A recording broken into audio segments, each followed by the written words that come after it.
Okay, here's my envelope.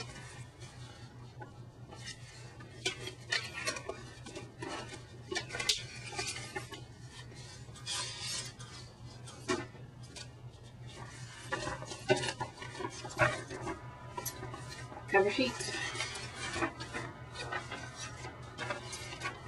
Okay. Segment 1, Interpreting at the Mental Health Clinic.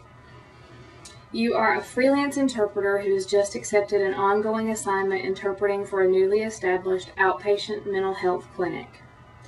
The type of situations include one-to-one counseling sessions, small group sessions of no more than a dozen participants, and occasional large group sessions with an invited speaker. All of these sessions will be conducted by a therapist who cannot sign. You've been told that typically you will have a colleague working with you for small and large group sessions, but for the one-to-one sessions you will usually work alone. You arrive early for the first session, a one-to-one session. The therapist happens to meet you in the hallway and you begin talking. The therapist tells you that the deaf patient has called and left a message that he will be about 30 minutes late. The therapist asks how you became interested in sign language and deaf people, and so you tell your story. Then the therapist asks you about the residential experiences of deaf people and about an article that he read which claimed that there is a high level of sexual abuse of students in residential schools for deaf students. What would you do and why? First of all, I don't know that I would have accepted a mental health interpreting assignment in the first place. Educational interpreting has been my thing, and I don't have background or training in mental health settings. That being said, the issue here seems to be that the therapist is asking me about information that I'm not qualified to answer. And so I would tell them that, and that, you know, as an interpreter, my training has been in language and facilitating communication, and that I don't have any experience with residential placements, and that I'd be happy to refer them to other people in the field, contacts that I have, if they're interested, but that I really am not comfortable or qualified, not qualified and therefore not comfortable answering that question.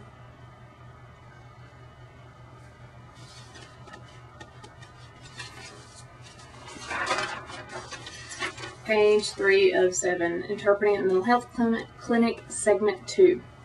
After you respond, the therapist tells you that the reason he asked is the deaf patient in this session has a history of child sexual abuse, and that this is the first in a series of court-ordered therapy sessions. The deaf person finally arrives, and it is someone you recognize from the interpreting you've done in the community. The therapist directs the deaf person to his office, and the session begins. At the end of the hour, you accompany the deaf person to the receptionist's desk to schedule the next appointment. In the middle of trying to find a workable time, the therapist approaches you and in front of the deaf person asks if he can speak to you in private for a few minutes. Knee-jerk reaction here. I would interpret that statement and look to the deaf person to see if they responded.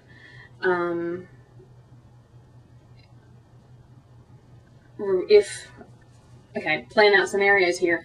If the deaf person said, "Oh, it's fine, go ahead," then I would probably SimCom that I'm still interpreting and we're busy with that, and that we need to schedule the next appointment, which in actuality I don't know that I would be accepting anyway with the child abuse issue. I would explain, you know, that when the deaf person was done, then perhaps we could talk, and that might be a good opportunity for me at that time to say that I didn't feel comfortable accepting any subsequent assignments, although if I'm working out a schedule, and I realize this scenario is what it is, if I'm working out a schedule, then as far as the scenario goes, I am accepting the next assignment, but in actuality I would not be. I don't know that I would have gone any further once the therapist mentioned sexual abuse, which is why I probably wouldn't have accepted an assignment in the mental health setting in the first place. Can you tell this makes me uncomfortable? Okay.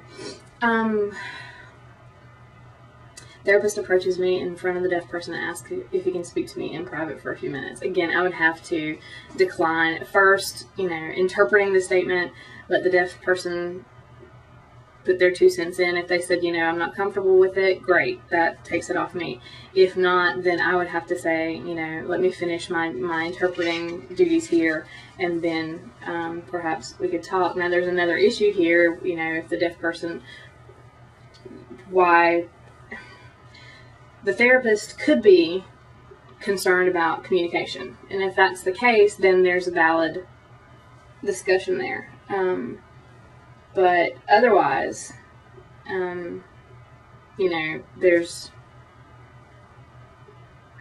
no reason for the therapist to be asking me to speak in private. So, again, hairy situation that I would most likely not be in to begin with, but okay. Segment 3, interpreting at the mental health clinic.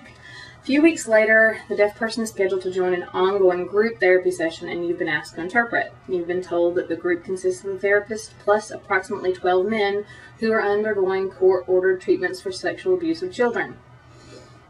The group has been in session for a few months, and it is common for new people to join the group as others leave it.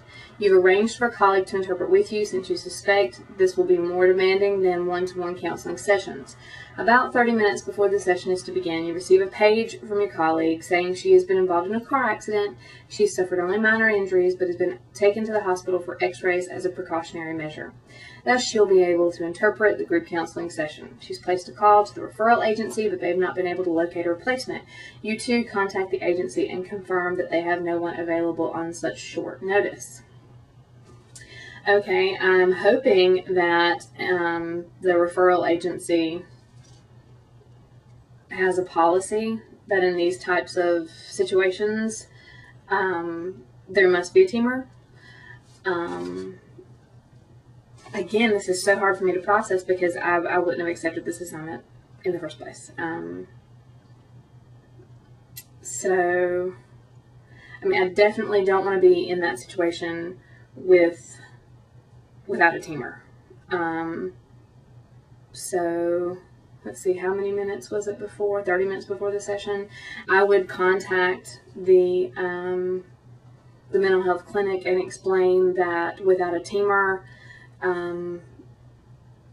the interpreting, I couldn't interpret the session, and explain that the teamer had been in an accident, and that without a teamer it wouldn't be possible for me to interpret the assignment and make arrangements to either reschedule or just interpret the next assignment, and let the mental health clinic deal with contacting the deaf person. If they aren't able to get a hold of the deaf person, I suppose I could interpret for the rescheduling, or interpret as the mental health clinic, let the client know that there wouldn't be an interpreter, there wouldn't be a team of interpreters at the session. Again, this opens up a whole can of worms of having, if the deaf person asks me why I can't do it by myself, again, I just don't think I'd be in this situation.